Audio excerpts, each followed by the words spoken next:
Spared your life all those years ago, but I was taught a lesson that you still haven't learned. Some will stay with you, even in the void. Give it to me. Hello ladies and gentlemen, my name is Tom, aka The Butcher, and today I want to talk to you about Dishonored, Death of the Outsider. What's Dishonored, Death of the Outsider? Well, basically it's, I wouldn't say a spin-off, but it's it's a continuation of Dishonored 2, and it follows the story right after the events of Dishonored 2. Dishonored Death of the Outsider is actually a half-priced game, and I actually quite like that. It costs, well, at least it costed me $30, and it roughly takes around 7 hours to complete the main story, and you also have the original game plus. So I'm guessing you can squeeze out, probably somewhere around 15 hours out of it if you really want to. But the story itself, like I said, somewhere in between 5 to 7 hours. Dishonored, Death of the Outsider has an okay story, nothing too much.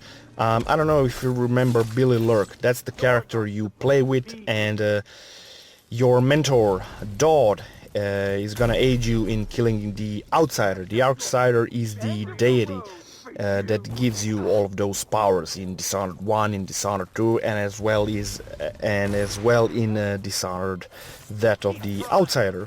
The first mission has you finding your mentor Dodd, who's gonna aid you in killing the Outsider, and after you find him, you rescue him from a void worshipping cult called the Eyeless. And after that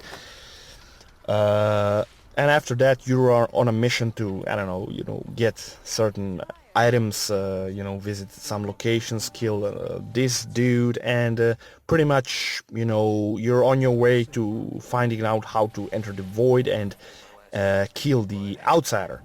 That's as far as I'm willing to go about the story aspect of Dishonored, Death of the Outsider. Overall, I'd say it's a pretty good story. The acting is actually surprisingly well. Nothing too cheesy, pretty, pretty great acting. So, what are the changes? The changes from Dishonored 2 are, well, you don't have as much powers as you like.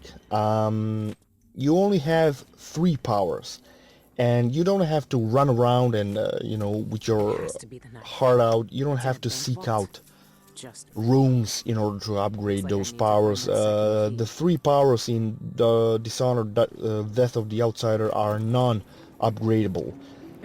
So you have 3 powers. One is Semblance, the other one is Displace, and the third one is Foresight.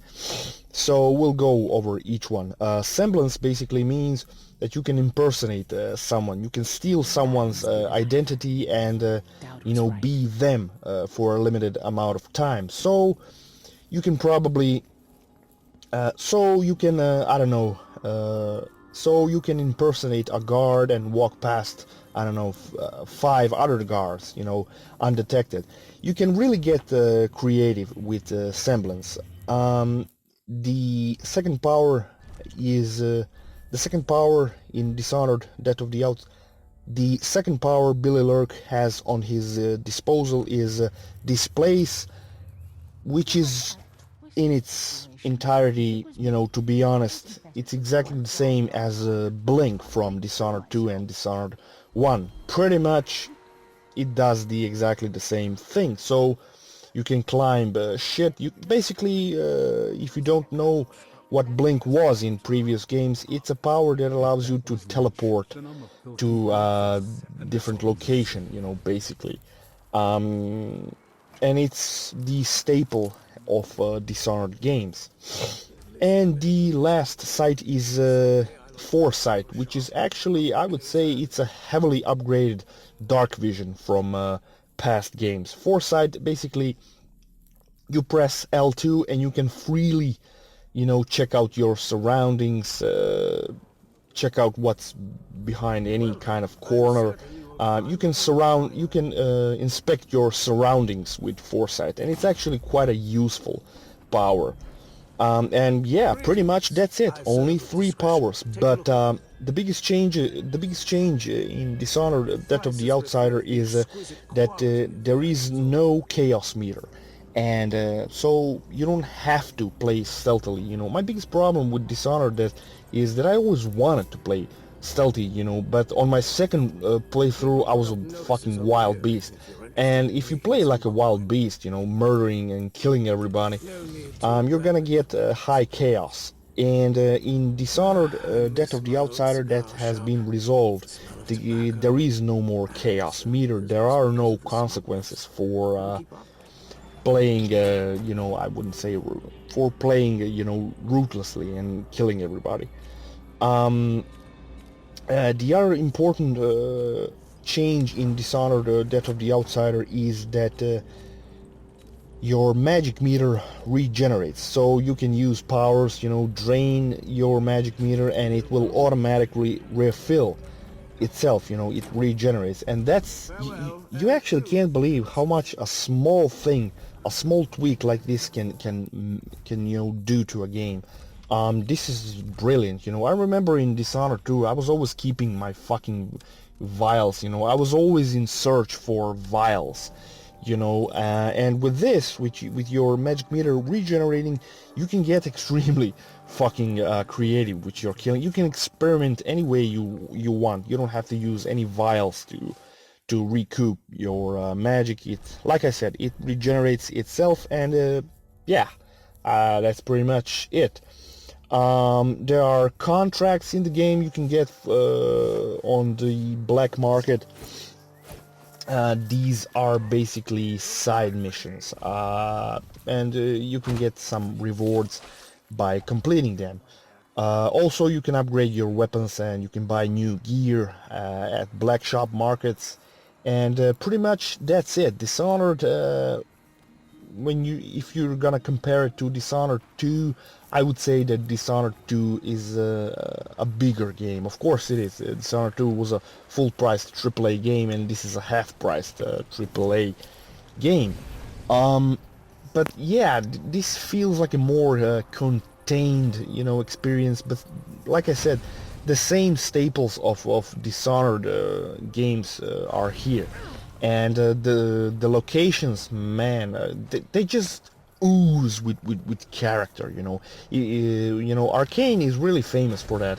When you enter a house, you know, in any other game it would be just a house filled with household items, but in Arcane's games, you know, it every fucking object in the room feels handcrafted, you know.